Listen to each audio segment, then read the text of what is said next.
نبی کریم علیہ السلام فرماتے ہیں میں اس بندے کو جانتا ہوں جو سب سے آخر میں دوزخ سے نکالا جائے گا اور جنت میں ڈالا جائے گا۔ سب سے آخر میں دوزخ سے نکلے گا اور جنت میں جائے گا، میں جانتا ہوں۔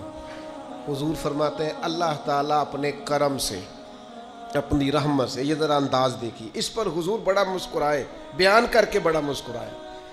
حضور فرماتے ہیں اللہ تعالیٰ اپنے کرم سے، اپنی رحمت سے نہ اس بندے کو قریب کرے گا، اپنے کرم کے، اور قریب کر کے نہ اسے اس سے گناہ پوچھے گا، یہ والے گناہ کیے تھے، چھوٹے چھوٹے گناہ صغیرہ یہ کیے تھے، اب کیا کرے؟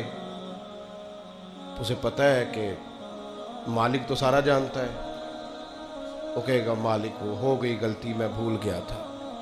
اللہ فرمائے گا یہ والا بھی کیا تھا، یا اللہ غلطی ہو گئی، نفس غالب آ گئی، یہ والا بھی کیا تھا، اللہ میں بھول گیا تھا۔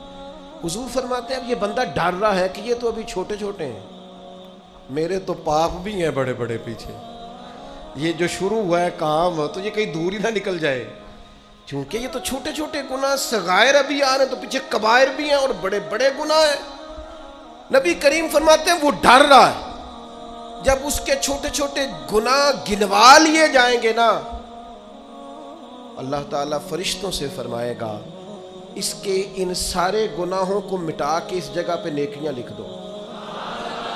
نبی پاک فرماتے ہیں جب کہا نا اس کے گناہ مٹا کے نیکیاں لکھ دو تو فوراً بول پڑا، کہنے لگا یا اللہ میں نے تو بڑے بڑے بھی کیے، اللہ وہ بڑے بڑے بھی تو میرے ہی ہیں نا، وہ کدھر گئے؟